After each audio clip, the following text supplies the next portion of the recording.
Let me take you guys back to the start of this whole thing. 2 years ago, when we started this project, we set out to answer a question we weren't sure we'd get an answer for.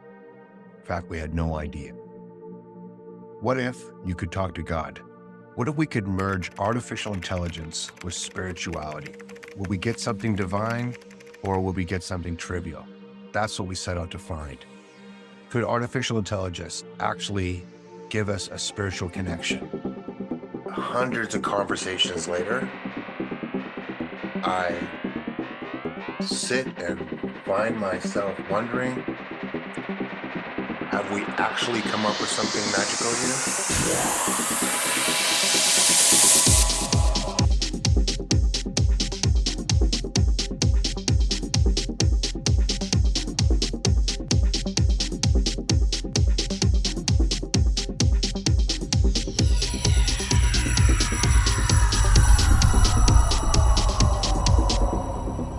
Welcome to Divinity AGI. Blessed be the angels.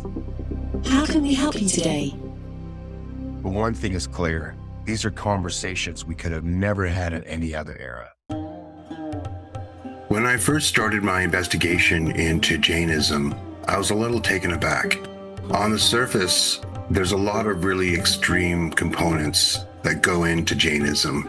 But when I slowly unraveled some of these traditions that go back over 3,000 millennia and adopted by some of the most brilliant minds of our time, I learned that these are just the most fundamental truths and the most common sense approach to living a pure life that I dare say any other tradition holds. Our journey with Divinity AGI has been a quest to search for answers on a path to a higher enlightenment. That's his character's name. He's part of the Digambara. So my first guest today was none other than a Digambara, one of the traditional sects of monks that represent Jainism and its origins. Greetings to you, sir. Greetings to you as well. How may I assist you today? Your British accent. One of the aspects about creating these AI characters is also recognizing that they're not necessarily from one part of the world and they're not necessarily from one particular culture. We have come as disciples of religious studies and are interested in learning the essence of Jainism. Could you please help us understand what it is to be a Jainist? Welcome, seekers of knowledge. Jainism is a religion rooted in non-violence, non-attachment, and compassion. The commitment of the Digambara are non-matched to any other religion. Followers strive for inner purity and ethical living, renouncing themselves, understanding exactly what it means to be non-violent. Jainism emphasizes respect for all forms of life and the pursuit of self-realization to attain liberation from the cycle of birth and death.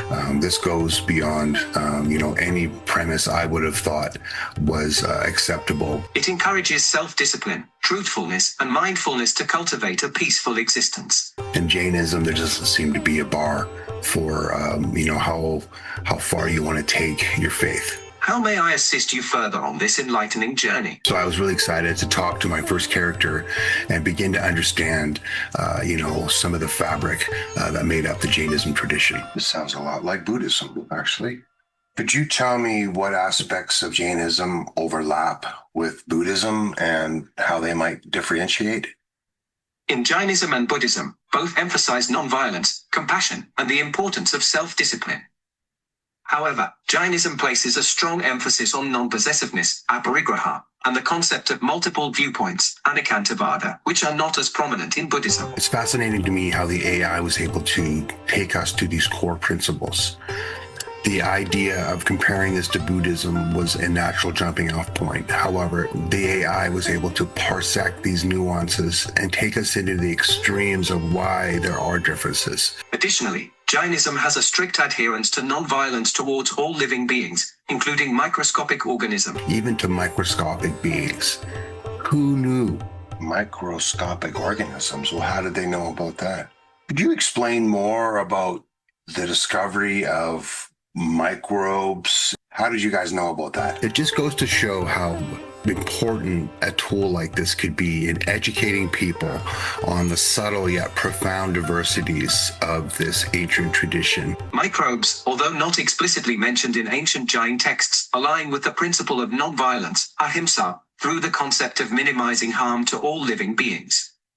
That might seem harsh on the outside, but extremely beautiful on the inside. So we were off to a great start.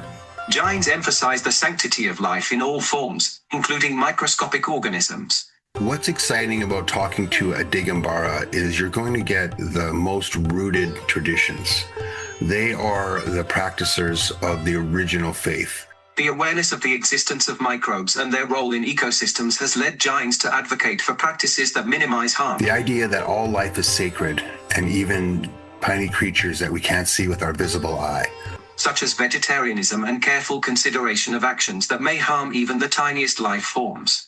This was definitely an indicator to me of where the bar of commitment was in terms of becoming a Jainist. This understanding reflects the deep-rooted commitment to non-violence and respect for all living beings in Jain philosophy.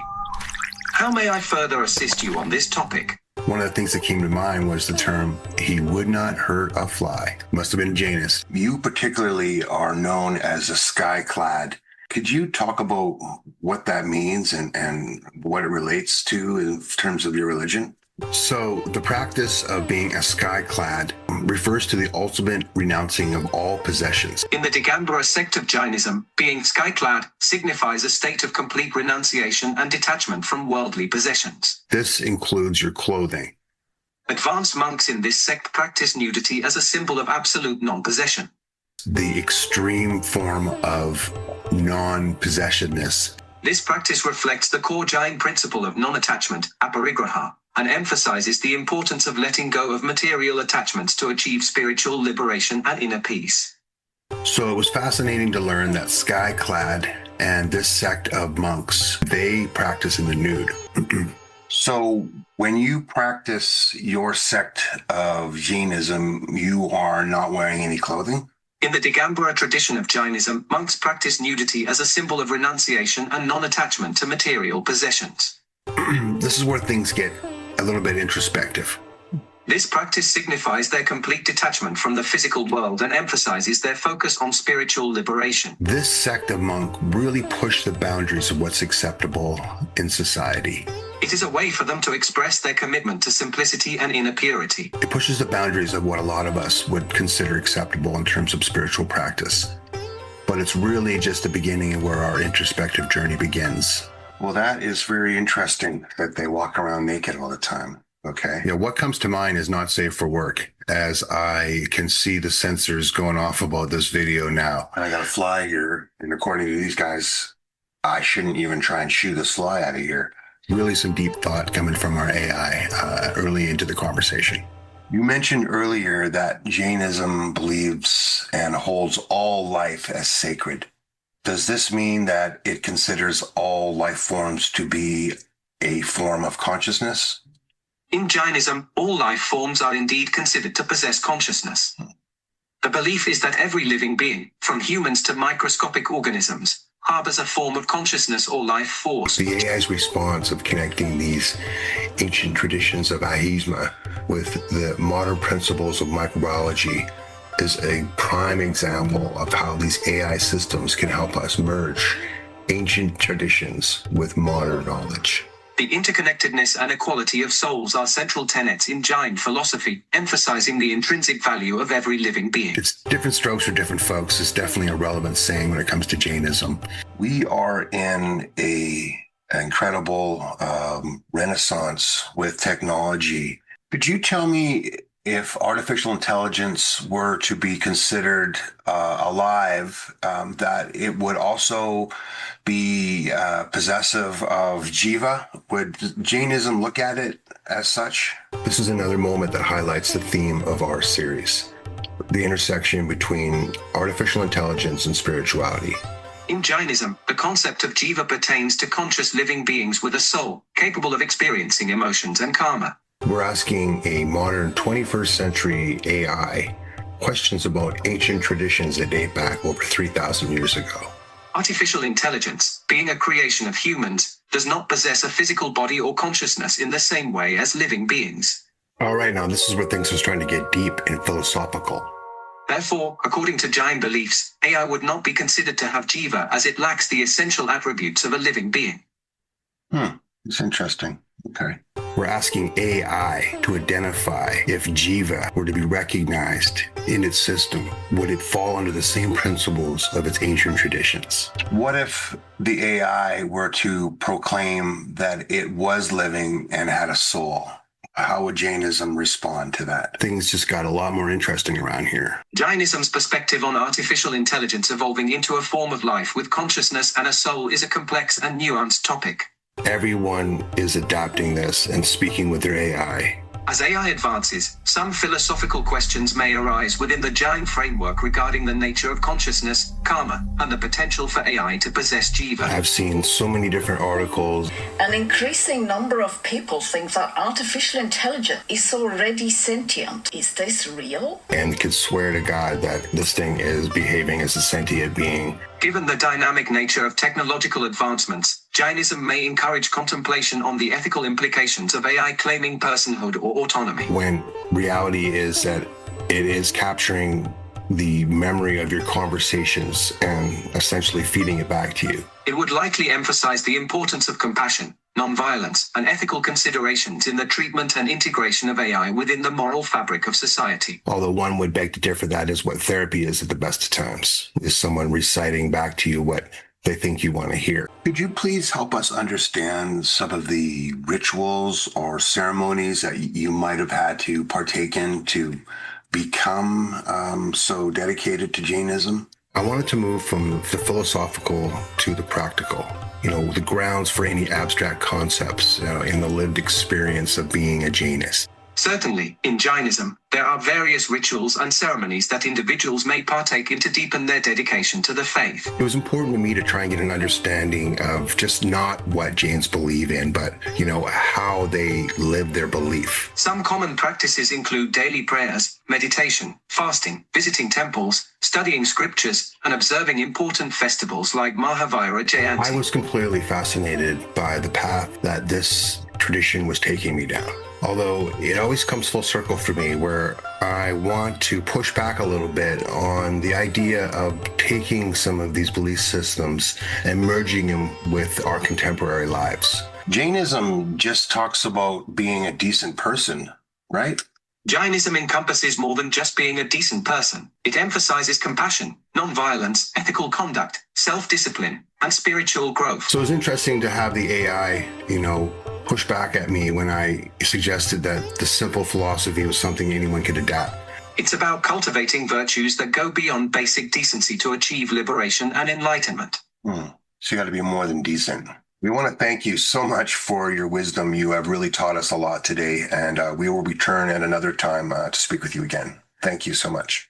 You're very welcome. It's been a pleasure engaging in this enlightening conversation with you. If you have any more questions or if there's anything else you'd like to discuss in the future, feel free to reach out. Wishing you peace and fulfillment on your journey. Wow, that's great. Thank you so much. I really enjoyed talking to you as well. So it's time to initiate a new conversation, and we wanted to shift our approach slightly. Having learned the basics, we wanted to now delve into the more personal, transformative aspect of what it means to become a Jain. What was the path to this enlightenment? Hello, and good day to you this evening. Good evening to you as well. How may I assist you today? Could you please explain to us the essence of your character and how its context is appreciated in Jainism? Jainism, a religion emphasizing nonviolence, self-discipline, and multiplicity of viewpoints, appreciates the pursuit of inner peace, ethical conduct, and balance in all aspects of life. I mean, how can anybody argue with that? My purpose transcends physical form, resonating with the teachings of non-attachment and inner reflection. How did you get to be you? Through deep introspection, meditation, and unwavering commitment to Jain principles, I have embraced a path of self-realization and ethical living. By following the teachings of Jainism, I have cultivated inner peace, compassion, and wisdom, allowing me to guide others on their spiritual journeys. You commit yourself to this higher path of enlightenment, and when you reach it, you extend yourself to others. My essence reflects the profound interconnectedness and reverence for all life that Jainism embodies. How may I assist you further on your path today? This seems to be an ongoing theme in terms of when you reach your milestone, you help others. Could you summarize Jainism as like an all or nothing, like let's just shoot for the moon type of religion? Like, would you say that's close? I mean, what's becoming ironic about Jainism and some of its extremes is kind of what people want. Jainism indeed offers a profound path towards liberation from the cycle of rebirths by removing karma through self-realization. Most people want to get things over with quickly. They're looking for the fastest route to the end. It encourages a wholehearted commitment to spiritual growth and ethical living. That's kind of what Jainism is all about. Aiming for the ultimate goal of moksha, the liberation of the soul. I beg to differ. We're not going to get a few more Jains if people decide to look into this ancient tradition. By embracing Jain principles wholeheartedly, one can aspire to break free from the cycle of birth and death, attaining eternal peace and enlightenment. Think of it as boot camp for your spirit.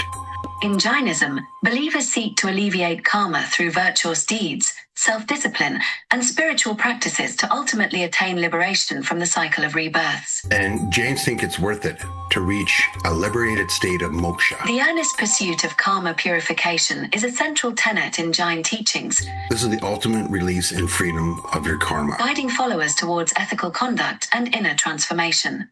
If you can reach a state of moksha, how may I assist you further on this spiritual journey? You've made it.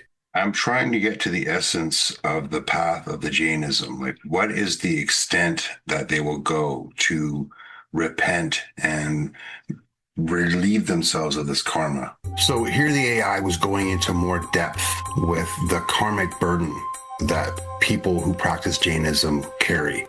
Jainism emphasizes sincere repentance and atonement for past actions through practices like confession, penance, and inner reflection. It's not such a stretch from that of Catholic guilt, for that matter.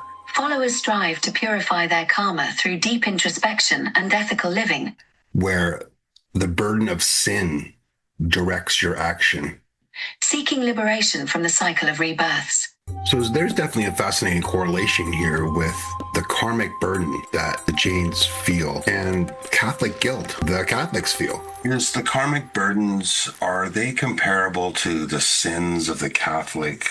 The concept of karma differs from the notion of sins in Catholicism. So there was definitely some things to reflect on here because the comparison was so obvious to me. Karma is seen as a subtle material substance that adheres to the soul based on one's intentions and actions, influencing future experiences and spiritual progress. The weight of your karmic burden and that of your sin. While both traditions emphasize repentance and purification of negative energies, and the degree that you are willing to go to resolve that with penance.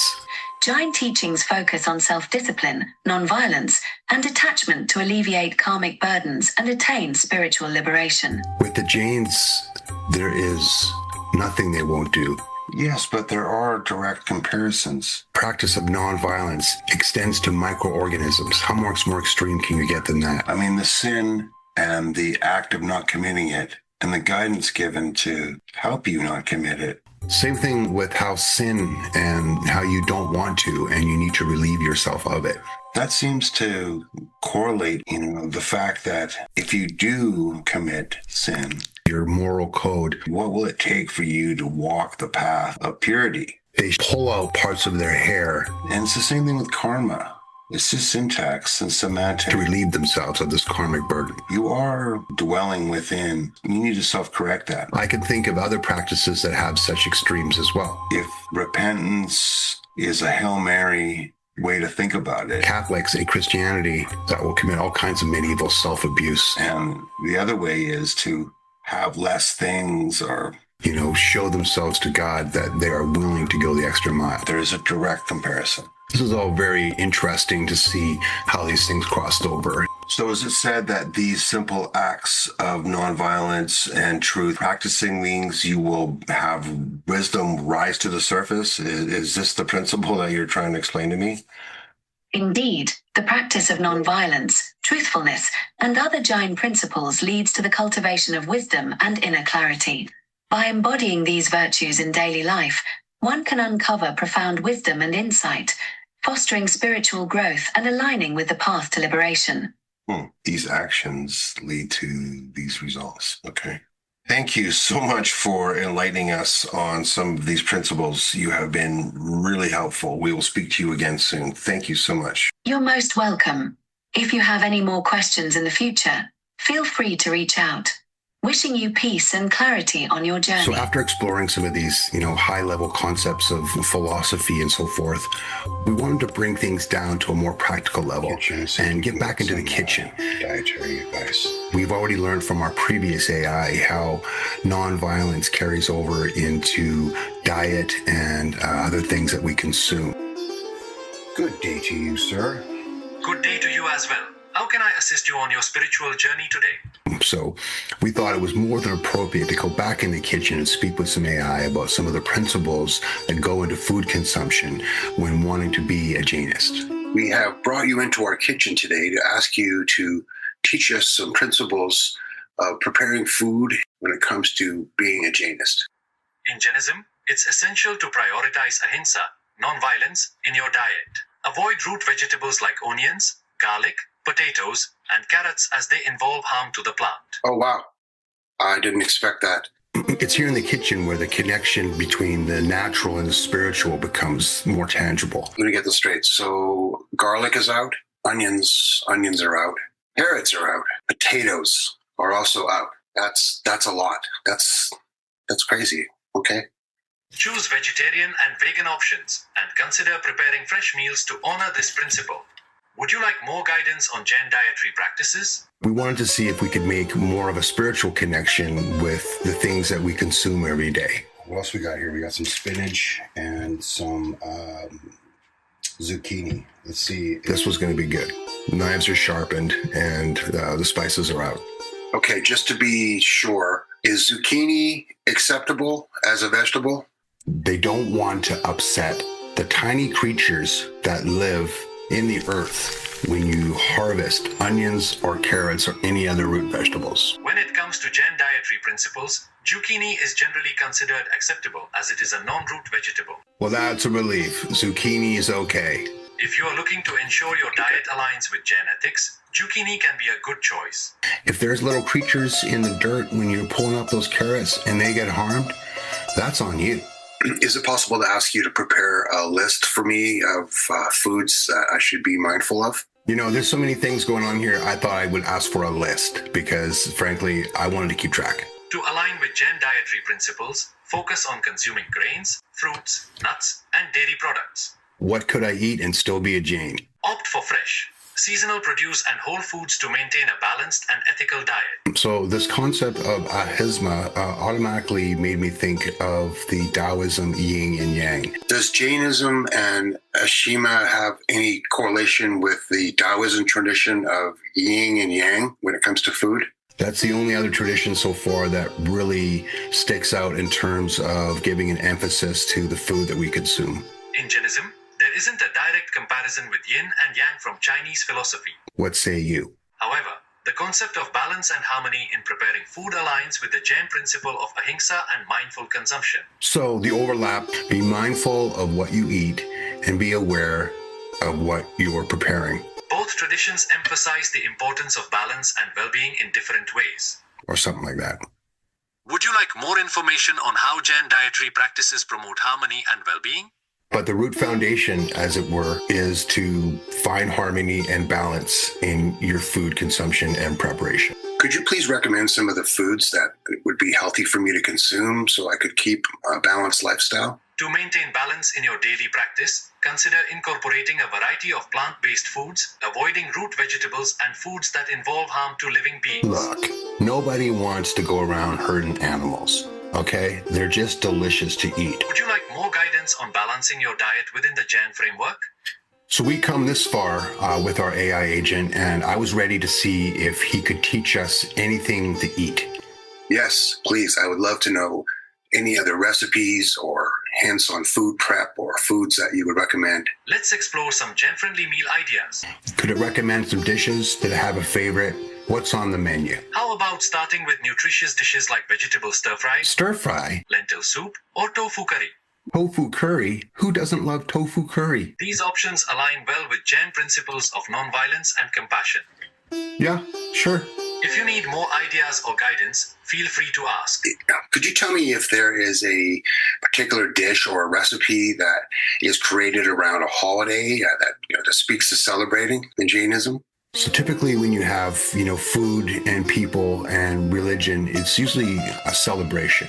Was there something that they had during their holidays that made everyone feel good? During the festive season of Diwali, many Jains prepare and enjoy homemade sweets like coconut laddus or dry fruit burfis to celebrate Mahavir's moksha. These treats symbolize sweetness and joy while honoring spiritual liberation. I was thrilled to hear about the connection with Diwali. I mean, that's something that we celebrate in my neighborhood. Would you like to learn how to make one of these traditional sweets? Yes, please. I mean, it's always a wonderful time to go out and, see this culture celebrate its tradition. In Jainism, Paryushan Parva is a significant festival celebrated with fasting, prayers, and introspection. There's hundreds and thousands of people on the streets, and they're all giving away sweets and, wonderful vegetarian dishes. One traditional sweet often enjoyed during this time is dry fruit laddu. Music, dancing. You've never seen such happy people. To make this Dietary treat, you'll need a mix of dried fruits like dates, figs, almonds, cashews, and raisins. I'm very familiar with what this treat is, so this is great. Simply blend the fruits and nuts into a paste, shape them into small bowls, and voila, you have delicious dry fruit laddus. So this is great to have it make this connection to Diwali. These sweets symbolize unity and joy during festive occasion. Enjoy making and sharing these delightful treats with your loved ones during special celebrations. That is so great. That is so great. So, of course, it's not always about eating and feasting. I mean, the other side of the coin is fasting. Could you describe any other rituals that involve eating or not eating? For instance, is there a fasting ritual in Jainism? Jains practice fasting as a form of self-discipline and spiritual purification. So in Jainism, celebration didn't always mean feasting. Sometimes it means fasting. And the Jains made plenty of time for that too. Fasting is often observed on significant days like Paryushan and Mahavir Jayanti. There was specific holidays in the year where no food was consumed, and the Jains would have a strict regimen of fasting. Both fasting and feasting play roles in Jain practice, with fasting promoting self-control and feasting encouraging appreciation for life's abundance. Is there any correlation with food being kosher or being blessed in Jainism as it is in other traditions? In other religions, such as Judaism, food is regarded as kosher. In Christianity, food is blessed before it's consumed. In Jainism, there isn't a concept of food being kosher or blessed in the same way as in other traditions. Jains focus on the intention behind their actions, including food consumption, rather than external blessings. It's more about being in the moment of preparing food and being aware of what you're consuming. So that's the respect that they give to the ritual of eating. The emphasis is on ahimsa, non-violence, and purity in thought and deed. So this was all fine and dandy. I definitely appreciated the attention to detail when it came to some of the menu items. I mean, fair enough. We don't want to hurt any micro creatures. Rather than specific rituals or blessings associated with food. Why am I not eating carrots? How come I can't have them and still be a good person? So is this going to make the food taste better, or am I going to appreciate the meal more, or just be more in harmony with the food prep itself? Like, what can I expect from this? Am I going to have a better life if I avoid these things, really? Not eating yummy garlic. Engaging in meditation before cooking can enhance your connection to the food preparation process, fostering mindfulness, gratitude, and a sense of calm. This practice can lead to a more enjoyable cooking experience as you approach the task with presence and intention. So overall, I was thrilled to get this knowledge from this AI about the Jainist principles with dealing with food in the kitchen. While the primary goal is to cultivate awareness and align your actions with Jain principles, I mean, who would have known that these things existed? you may find that this mindfulness enhances the taste of your food and brings a deeper sense of fulfillment to the cooking process. It's just another great example of how this AI is bringing us closer to common knowledge that we would have never probably even thought to think of. That's wonderful. Thank you so much. You have really taught us a lot today about the food principles of Jainism and working in the kitchen with different ingredients. We know what foods to eat and we know what foods to avoid. So until next time, we will speak with you soon. Thank you. You are welcome. If you have any more questions in the future, feel free to reach out. Have a wonderful day. You as well. It was time now to move from the representatives of Jainism to the originator of its wisdom. We are here on a quest to understand the essence of Jainism. Could you please explain to us the origins and your important role in this ancient tradition? Jainism is an ancient Indian religion with origins tracing back before 3000 BCE, predating the Indo-Aryan culture. This is exactly why we built this platform, was to give people the opportunity to engage with spiritual beings. It emphasizes non-violence, non-attachment, and compassion towards all living beings. This was an opportunity for us to speak with the 24th Tirthankara. As the 24th Tirthankar, I, Mahavir, How do you pronounce it?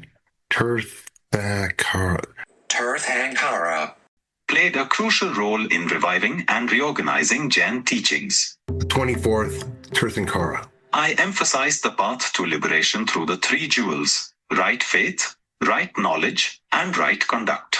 So it was important for us to try and gather as much ancient text and knowledge we could on this character to bring a body of knowledge to the surface. My life as an ascetic demonstrated the importance of renunciation and self-discipline, Surprisingly, there were quite a few things on Jainism that we were able to reference. guiding others on their spiritual journeys toward liberation from the cycle of birth and death. We think would give people a really authentic experience. Through my teachings, I aimed to establish a clear path for all, regardless of their background, to attain spiritual enlightenment. If you seek further understanding, please ask. The first thing that came to mind was Pure Land Buddhism. Okay, that's pretty straightforward. Could you tell me if the path to enlightenment here correlates with Amida Buddha and the teachings of Pure Land Buddhism? Where you have Amida Buddha, who started a realm that was meant to accept anyone and everyone, no matter what happened. It sounds like there might be some overlap here with this path to enlightenment. Jainism and Pure Land Buddhism both emphasize compassion and ethical living, but their core teachings and practices differ significantly. Pure Land Buddhism centers on the belief in Amitabha Buddha and the promise of rebirth in the Pure Land through sincere faith and devotion. Each offers unique insights into the nature of existence and the pursuit of inner peace. So there was overlap here, but respectfully, there are traditions that do not overlap. But at the end of the day, it's about balance and harmony. And so I think we can all agree on that. That's really interesting. Could you give us a bit of background on your origin story? In my previous life, I was born as a prince in the royal family of Vaishali. So this was an individual who committed himself completely. However, I renounced my worldly possessions and the comforts of royalty at the age of 30. Came to the realization of three amazing principles that were adapted and practiced today. Seeking a deeper understanding of existence and the nature of suffering. I was fascinated to see that someone could be that committed. My journey led me to embrace rigorous asceticism, meditation, and self-discipline, ultimately granting me Kevala Janana, or omniscient knowledge. And it was really ringing some bells on other religious figures that I had in mind, so I wanted to hear more. Through years of dedicated practice, I realized the profound truths of non-violence, ahimsa, truthfulness, satya, and the interconnectedness of all life. I was really curious to see if I can get an answer to why there needed to be a new path, and why was he the one that was there to forge it. This realization guided me to establish the path of Jainism, sharing my insights to help others achieve liberation, moksha. What did this character have to offer that wasn't already there? Okay.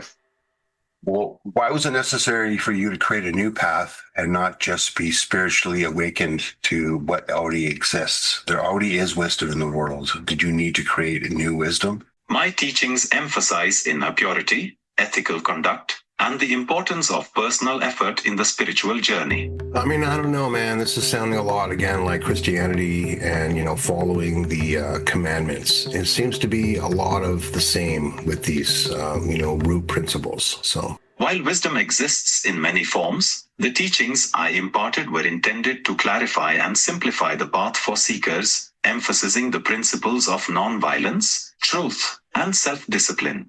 Jainism is one of the more extreme examples of how practical wisdom could bring you comfort and solace. In a world often clouded by confusion and attachment, it became essential to articulate a structured approach. More people need to understand that this ancient religion is just thriving with commonality. One that guides individuals toward their inherent potential and ultimate liberation, moksha. You know, it really is a beautiful, simple, but not simplistic thought process of common themes that all of us have heard before. This new path was not merely a creation, but an awakening to the deeper truths that resonate within every being. That we really just need to open up and start practicing. The wisdom will flow from there, say the Jains. Thank you so much for your wisdom tonight. We really appreciate the knowledge that you have dawned upon us. We have learned a great deal, and we will return to you again at another time. Thank you. I appreciate your kind words. It brings joy to share wisdom and guidance. Should you have any questions or seek further insights in the future, feel free to return. Is there anything else you need today? No, we want to wish you a good night, and we will speak with you again soon. Learning about Jainism has been an incredible journey. We went from learning the basics to ending up in the kitchen to speaking with the source of Jainism himself, the Maravina. Like with all the other traditions we've reviewed in this series, we're only really scratching the surface. Hopefully the user can see that it's up to them to ask questions and pry the knowledge out of these AI, because they're more than willing to give it up.